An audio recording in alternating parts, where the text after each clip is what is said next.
sanācis. Protams, tie grozījumi saistībā ar darbspēku nodokli pat lielāki, varētu teikt, nekā bija gaidīts 11. gadā. Šī stratēģija bija rakstīta.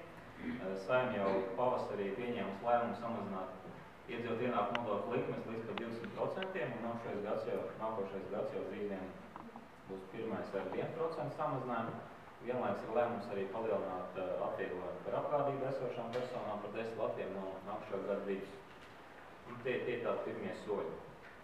Protams, kā jūs arī redzējāt iepriekš, viņu izmaksa ir samērā augsta, un vēl lielākiem soļiem atvēzēties teiksim, lai to darīt, nepieciešama redzēt šo fiskālo situāciju, šo sabalansētību ar PN ekonomikas apkarošanā vai savādāk.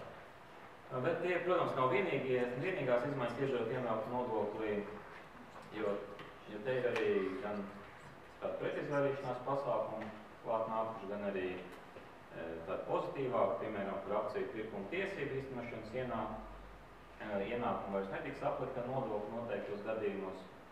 Te gan, protams, ir nedaudz problēmas Latvijas likumdošana, jo pašlaik šo varēs piemērot praksi tikai ārvalstu šo akciju gadījumā, jo mūsu komerces likums vēl tādu neparedz. Ja tā vēl tikai tiek strādāts, bet notiecīgi arī uzņēmumi, kuriem ir Latvijā filiāls vai Latvijas starptautiski uzņēmumi, varēs izmantot to saviem darbiniekiem. Attiecīgi, ja 3 gadu periodā, pēc 3 gadu perioda darbinieki realizēs šo akciju pirkuma tiesības, uz viņu ienākums netiks aplikts. Protams, ja tiks arī īstenot visi tie nosacījumi, kas likumā ir norādīti. Tiek arī apgrūtināts ienākumi no ārzonām, no beznodokļu valstīm. Tie ir jauns regulējums. Un kā jauna pretizvairīšanās norma ir par avansu pielīdzināšanu algot darba ienākumiem, ja nav veikta norēķina 90 dienu laikā. Protams, šī norma ir radusies ne jau no tādas labas dzīves, bet arī no tiem piemēriem, kas bija valsts ieņēmuma dienesta rīcībā, kad ir uzņēmumi, kas faktiski nekad nenorēķinās par avansu maksājumiem, un viņi gadu no gada tikai pieaug. Skaidri redzams arī smēķis, ka vienkārši viņi tiek iztērēti kā atlīdzinājums par darbu. Un, protams, te arī ir ielikts arī pārējais periods, pusgads nākošā gada laikā. Attiecīgi, pat pusgadu netiks piemērotas visiem avansiem, kas ir izsniegti līdz nākošajam gadam. Ir uzlikt arī minimālais robežs 200 lati, uz kuru šis regulējums neattiecas.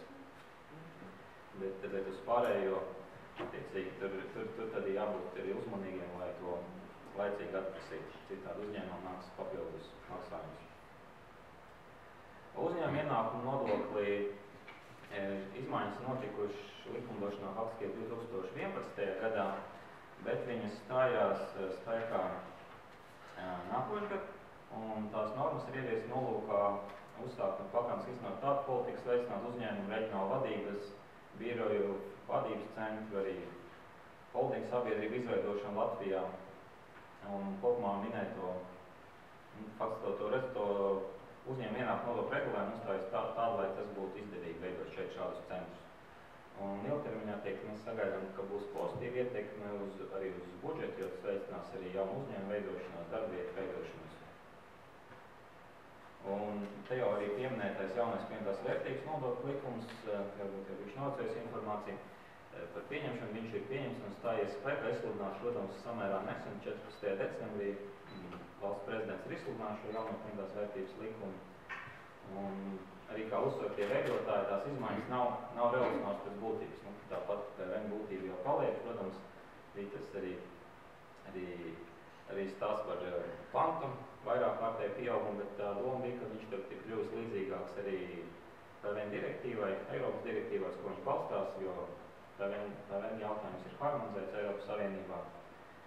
Un vienlaiks arī ir iestrādāts jaunā rēķina direktīva, kas tikai nākošais stājas spēkā, un arī dažas arī labvēlīgas normas iestrādās nodokļu maksātājiem, piemēram, jautājums par PVN reģistrāciju uz noteiktu laiku vai mazas vērtīgas dāvanām, kuras netiktu aplikts ar PVN, bet priekšlikumi varētu apskaitīt arī preču sūtījumus importam, kas īpaši varbūt svarīgi privātu personām, pasta jautājumā palielināts no 10 līdz 2 eiro.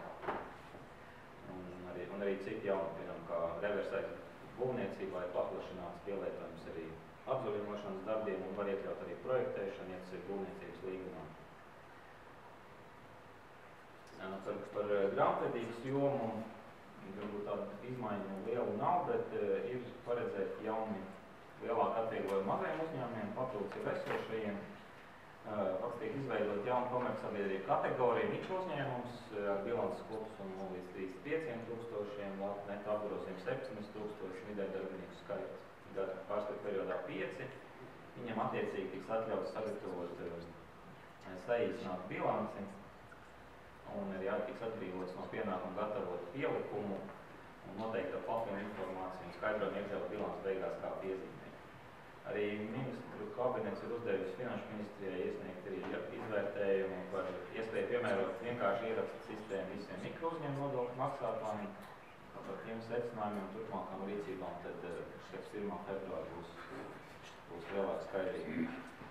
Pie jaunumiem par nodokļiem un nodevām likumām, ko gribētu uzsvērt, ir būtiski mainījies šis skaidrās naudas darījumu regulējums ar 1. janvāri, ja likumi ar pieņemti vasarā, kas stājas spēkā 1. janvāri, ir nācis pienākums deklarēt visu iepriekšējā gadu laikā skaidrā naudā veiktos darījumus fiziskām personām, ja to summu pārsniedz 2000 latu, un ir arī samazināts sliekšņi, jo esošiem ierobežojumiem attiecīgi par deklarāciju būs jādeklarē darījumi jau ar juridiskām, teiksim, tām saimnieciskās darbības personām, sliekts samazinās no 3000 latiem un arī ir aizliegts veikt šādus darījumus samazinās sliekts no 10 līdz 5000. Un arī no nākošā gada ir tiesības, lai šīs vienošanās par tirgus vērtību cenu, par ko jau arī Liepņas kundze stāstīja krietni detalizētāk. No šī gada vidus jau spēkā ir jautājums par tiesībām apturēt saimniecisko darbību valsts ieņēmuma dienestam. Tas arī ir jaunums un nākuši klāt arī tagad gada beigās ir pieņemti Saeimā arī grozījumi administratīvo pārkāpumu kodeksā.